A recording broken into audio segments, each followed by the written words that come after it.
안녕하세요. 제교관입니다. 이번 시간에는 2라운드 소총 기동 사격을 리뷰를 준비했는데요. 음, 먼저 이제 사격하는 그 평가 기준에 대해서 한번 짚고 넘어갈게요.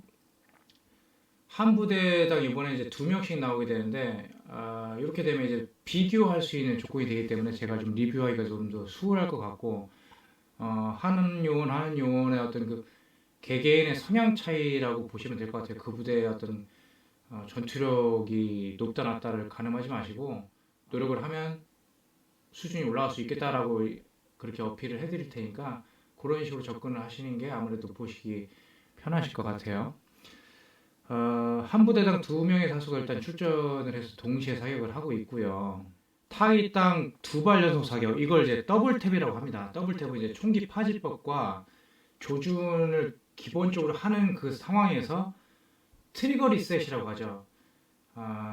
방아쇠를 당기고 탄이 나간 이후에 다시 또 방아쇠를 당기는데 방아쇠를 완전히 놓지 않아요. 그래서 방아쇠도 어느 정도 그 스퀴즈 격발을 하다 보면 그 걸리는 부분이 있습니다. 그 걸리는 부분까지만 다시 원위치 했다가 그걸 리셋이라고 하거든요. 그 리셋했다가 다시 당김으로써 최대한 신속하게 타격을 하는데 이 트리거 리셋은 숙달이 안 돼 있으면 어, 탄이 두 발 연속으로 쏘기 때문에 한 발은 나갈 수 있는 확률이 높아요. 그래서 그거는 이제 평소에 그 부대 재량에 따라서 얼마나 많이 훈련을 했느냐, 본인이 얼마나 그런 거에 관심을 가지고 노력을 했느냐에 따라서 분명히 변수가 있습니다. 참고하시면 될 것 같고, 추가적으로 이제 트리플 탭이라고 해서 세 발을 한꺼번에 쏘는 방법도 있고요.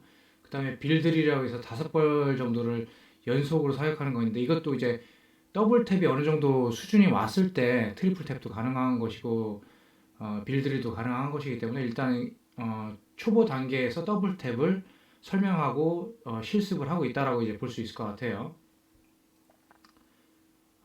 추가적으로 이제 탄피망을 안 걸고 사격을 하는 건 상당히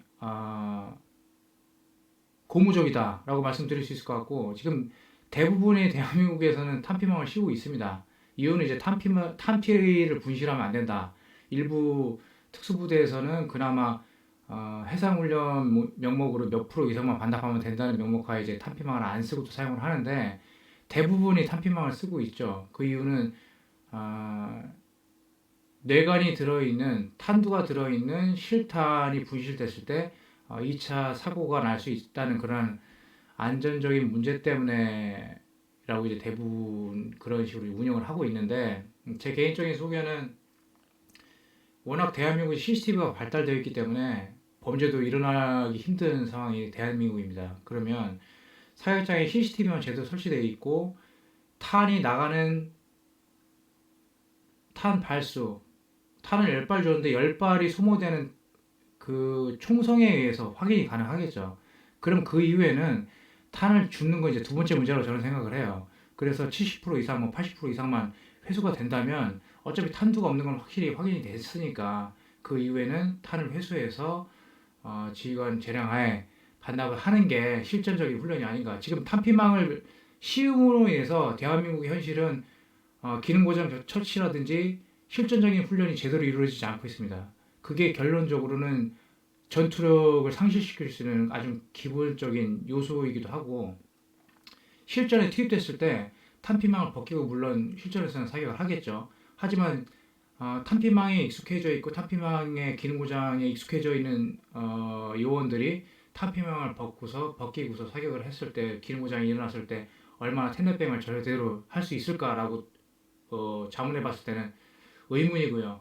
그러한 노력이 동시에 시행되지 않는다면 대한민국의 전투력의 미래는 결코 밝지 않다라고 말씀드릴 수 있을 것 같아요.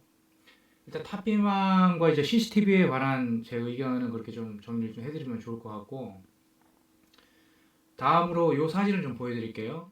자, 이 사격 자세가 지향 사격이라고 합니다. 예전에 요 총열 윗부분이라든지 기타 그 레일이 발달되지 않은 상황에서 신속하게 사격을 해야 될 때는 지향 사격 이렇게 허리춤에 개머리판을 붙이고 상체 정면에 적이 있다는 가정하에 수발을 쏘면서 적을 제압하는 그런 요령을 지향사격이라고 하는데요. 또는 힙파이어 스탠스라고 얘기를 합니다. 그러던 와중에 이제 추가적인 도트 사이트가 발달을 하고 기타 액세서리가 발달을 하면서 그 액세서리의 힘에 의해서 이러한 지향 사격이 많이 올드 스쿨로 가는 그러한 추세이기도 하고 그 도트 사이트만으로 인해서 지금 강철부대 2에서 소총 기동 사격 때 보여주는 그러한 사격 자세, 그러한 도트 사이트를 이용한 신속 더블 탭을 할 수 있는 조건이 구비가 된 거죠. 그래서 그러한 맥락에서 좀 접근을 하시면 시청하시는데 좀 더 흥미롭게 보실 수 있지 않을까라는 생각이 들어요. 자, 출발하면서 선자세에서 두 발을 사격을 하고요. 더블 탭으로. 그 다음에 전진하면서 급작 사격, 갑자기 올라오는 타켓에 대해서 6발을 사격합니다.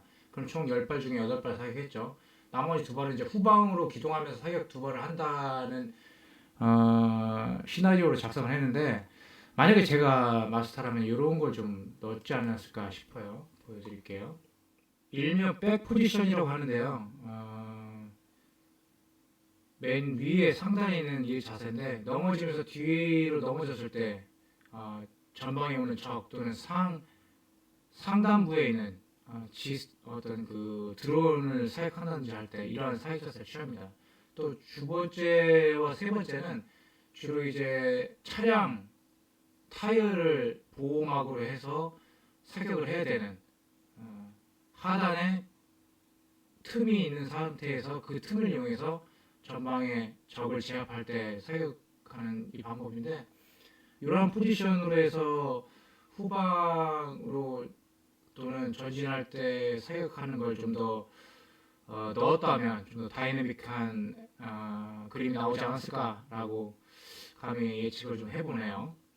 자, 사격 자세에서 두 명의 같은 부대 요원들도 지금 여러분들이 화면을 볼 때 우측 요원은 C크램 그립을 사용했고요. 좌측 요원은 노멀 그립을 사용했어요. 이 이유는 본인이 평소 많이 하던 자세를 할 수밖에 없습니다. 어떤 임무 수행할 때도 보면 그 자세를 모르는 것이 아니라 자신이 익숙한 자세를 취하게 돼요. 본인도 모르게. 그게 아무래도 힘이 덜 들어가고 신경이 덜 쓰이니까.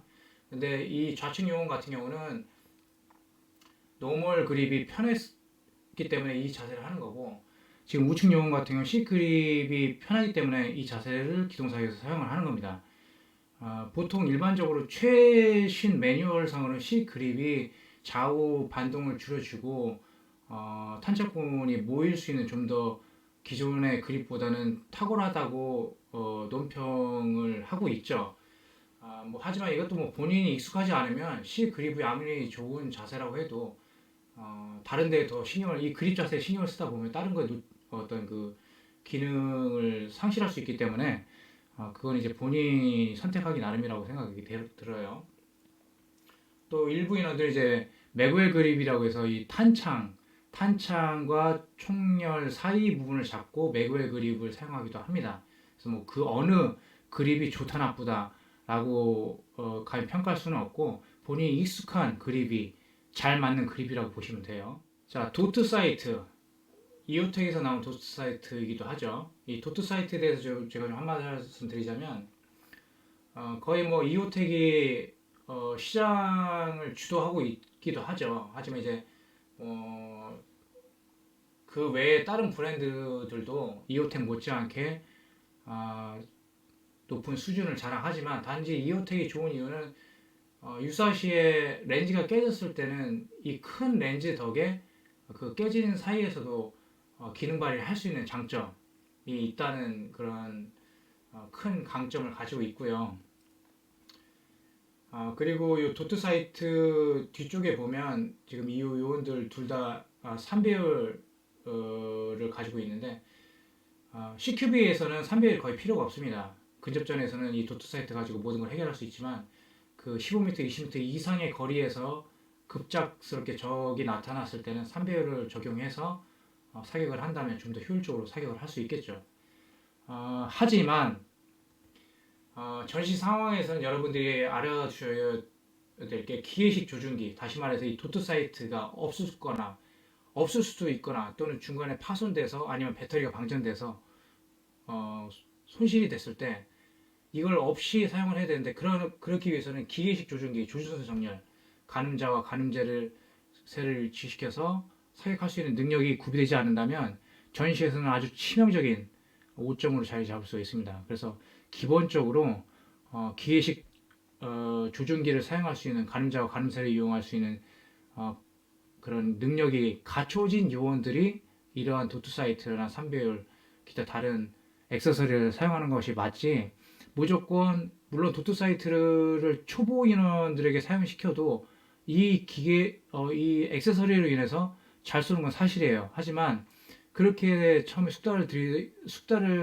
시켜버리면 나중에 정작 이러한 부분이 파손되거나 뭐 문제시 됐을 때 기계식 조준기, 조준선 정렬을 할 줄 모르는 상황에서 전시에 적진의 임무 수행을 하게 된다면 아주 아군에도 큰 타격을 줄 수 있는 그런 요소로 자리 잡을 수 있으니까 기본적으로 기계식 조준기를 사용할 줄 아는 걸 전제 조건으로 이 도트 사이트는 사용하시는 걸 권장드리고 싶어요.